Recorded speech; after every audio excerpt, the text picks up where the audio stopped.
अस्सलाम वालेकुम दोस्तों, क्या हाल चाल है? ठीक हो, खुश हो?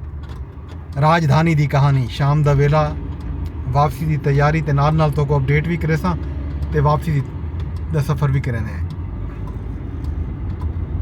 दोस्तों अज इस्लामाबाद दे विच अहम पेशरफ्त थी है। जे मैं तो को दस्या ही सवेरे कौमी असैंबली दे विच अज अहम कानून साजी थी है। वो कानून साजी थी गई है। कौमी असैंबली ने आर्मी एक्ट दे विच तरमीम दा बिल कसरत राय नाल पास कर दिते ते आर्मी एक्ट दे नाल नाल जजेस दी तादाद वधावन दे हवाले नाल बिल भी पास कर दिता गया। अज विफाकी काबीना दा इजलास आ। विफाकी काबीना दे इजलास दे विच ये बिल जिहड़ा है पेश करने की मंजूरी दी गई है। पहले इजलास के फौरन बाद अज कौमी असैंबली का इजलास ताखीर का शिकार भी थिया। 4 बजे सजा गया इजलास कि थी 7 बजे तो बाद बन के शुरू थी सकिया। वजह इंदी यह है कि अज अहम कानून साजी थी है। वो कानून साजी पूरी कर दी गई है। कौमी असैंबली दे विच जजेस की तादाद वधावन का बिल 2024 मंजूर कर दिया गया। Supreme court practice and procedure bill 2024 के मुताबिक इस्लामाबाद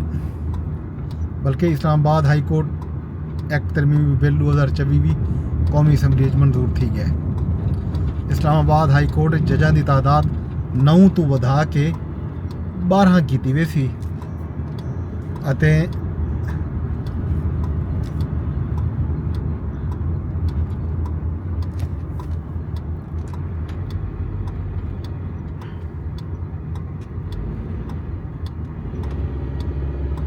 सुप्रीम कोर्ट दे विच जजां की तादाद के हवाले नाल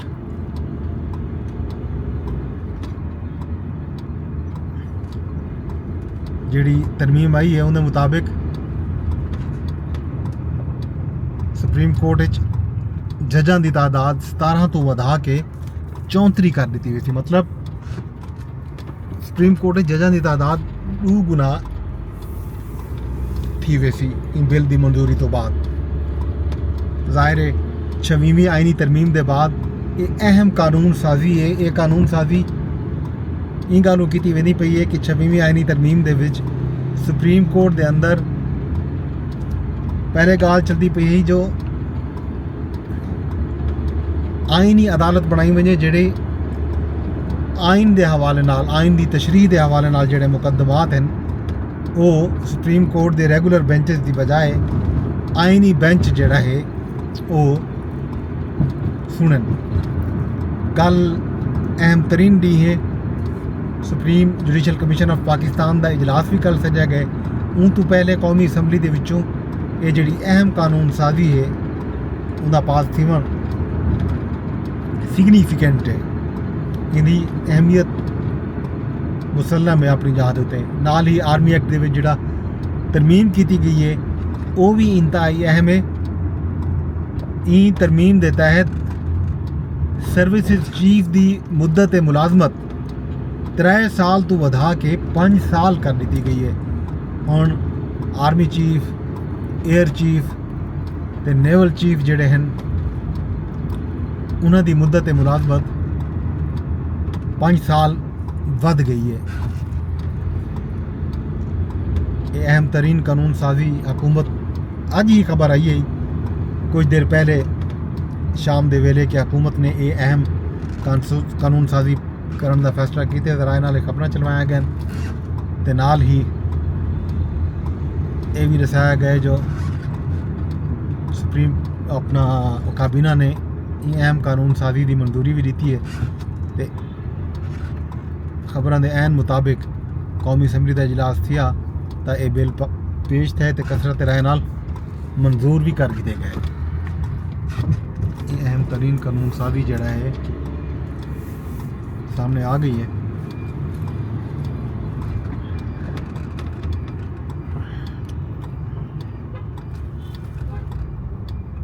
इन तो इलावा कुछ देर पहले मौलाना फजलुर रहमान साहब मीडिया नाल गुफ्तगू की है, उहदे विच भी ये सवाल थिया उमरे ये बिल मंजूर ना थिया। ई सवाल के जवाब में उन्हें आख्या कि बाद इदारे ने अपने इख्तियारात अज खुद वधा गिदन, उन्हें इदारों को अपने इख्तियारात दे दायरे दे अंदर रह के काम करना चाहिए। पार्लीमान दे इख्तियार इदारे ने अपने हत्थ च गिन गिदे हैं ते पार्लीमान ने 26वीं आईनी तरमीम के नतीजे दे विच वो इख्तियार जिहड़ा है वो अपने हत्थ कीते हैं। ये बहरहाल अहम तरीन कानून साजी है जिहड़ी पास थी गई है। कौमी असैम्बली पाकिस्तान एयरफोर्स एक्ट तरमीमी बिल 2024 भी मंजूर किया गया तो पाकिस्तान नेवी एक्ट तरमीमी बिल 2024 की मंजूरी भी दे दी गई है। तो कौमी असैम्बली का इजलास कल सवेरे 11 बजे तक मुलतवी भी कर दिया गया।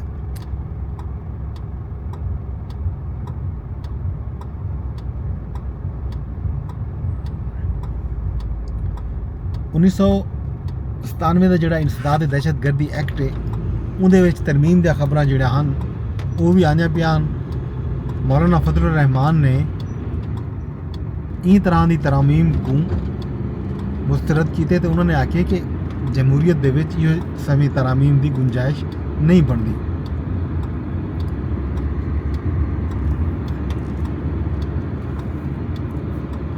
उन्हें आखे ई तरह की तरमीम की गई तो ये जमहूरीत वास्ते इंतहाई नुकसानदेह हो सी।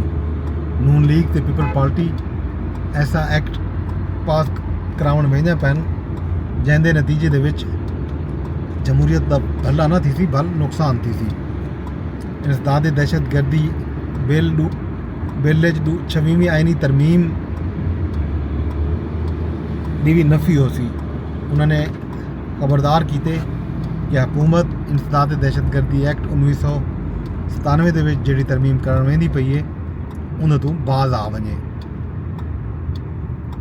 ये एक्ट आइन ते पार्लीमेंट की तौहीन हो सी। JUI ने वक्फ अमलाक के हवाले नाल जड़ा एक्ट है उनकी तरमीम को भी रद्द किए। उन्हें आख्या अस जमहूरी लोग हैं तो आइनी ते कानूनी जंग लड़सूँ।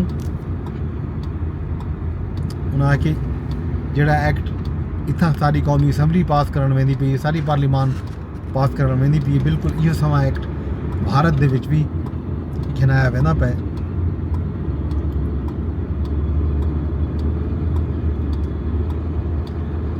इंडिया दे विच भी मुसलमानों की जायदादें को हड़प करने का मनसूबा है भारत की तरफों। इवें ही इतना भी ये सूरत हाल जी है खौफनाक हो सी।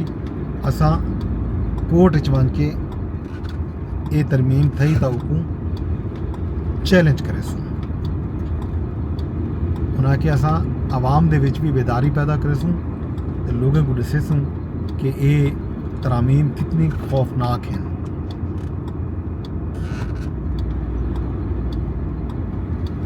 इन तो इलावा अज इस्लामाबाद हाई कोर्ट बानी चेयरमैन PTI जनाब इमरान खान साहब की दरखास्त से जमानत समात भी है ते नाल बुशरा बीबी की दरखास्त से जमानत भी सुनी गई है।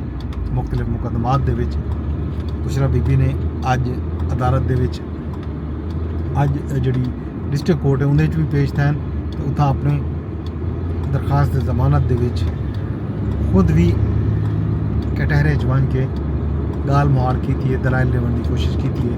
उन्होंने ये इल्ज़ाम आयद किए कि पाकिस्तान का जो अदालत हैं वो इंसाफ नहीं पे करना, वो इतना इंसाफ तो मायूस हैं। ये खबर भी हैं कि बुशरा बीबी ने गुफ्तगू के दौरान ये भी आखे जो वो अपना बिस्तर अपना सामान गड्डी के रख के कहना है बेशक उन्होंने जेल भेज दिता वजे, क्योंकि उन्होंने इन अदालतों तो इंसाफ की तवक्को हरगिज़ कहनी, क्योंकि इमरान खान साहब 9 महीने तो जेल चन तो उन्होंने इंसाफ नहीं पै दिता वह। एक गुफ्तगू के दौरान रिपोर्टर के मुताबिक बुशरा बीबी की आवाज़ ही रुंध गई है तो बाकायदा वो इवें समझो रो रही थी अदालत के एक अहम पेच रखती, बल्कि अदालत ने जेडे दलाइल सुनने तो बाद उन्होंने वकील सफाई दे प्रोसीक्यूशन दे दरखास्त जमानत के जोड़े फैसला है महफूज कर गए थे 18 नवंबर को सुनावण का आख्या गया।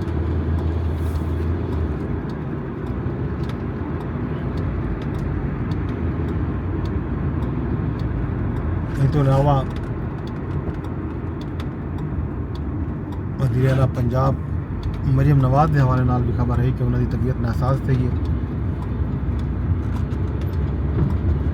उन्होंने लंदन में जरा उन तो पहले गुज़िश्ता रात उन्होंने चैकअप वास्ते हस्पताल गया गया तो उत्था उन्होंने टेस्ट वगैरह थे। डॉक्टर ने उन्होंने आराम का मशवरा दिते क्योंकि उन्होंने गला खराब है तो थायराइड का भी उन्होंने एक पुराना मसला चलता पे। आखिरी खबर आवन तक ये भी पता लगे कि डॉक्टर ने उन्होंने बैरून मुल्क सफ़र की इजाज़त भी दे दी थी गालबन, और अज रात को बैरून मुल्क रवाना भी थी सकते। वज़ीर आला खैबर पख्तूनख्वा अली अमीन गंडापुर भी अज पेशावर दे विच अहम गुफ्तगू की मीडिया नाल। उन्होंने मीडिया नाल गुफ्तगू आखे कि उन्होंने हुकूमत हर हाल PIA जोड़ा है कौमी एयरलाइन जोड़ा है वो मुल्क गिनसी तो चला के लिखे सी। दोस्तों ये तो है अज की अपडेट जी मैं तुहानू सांझी की है।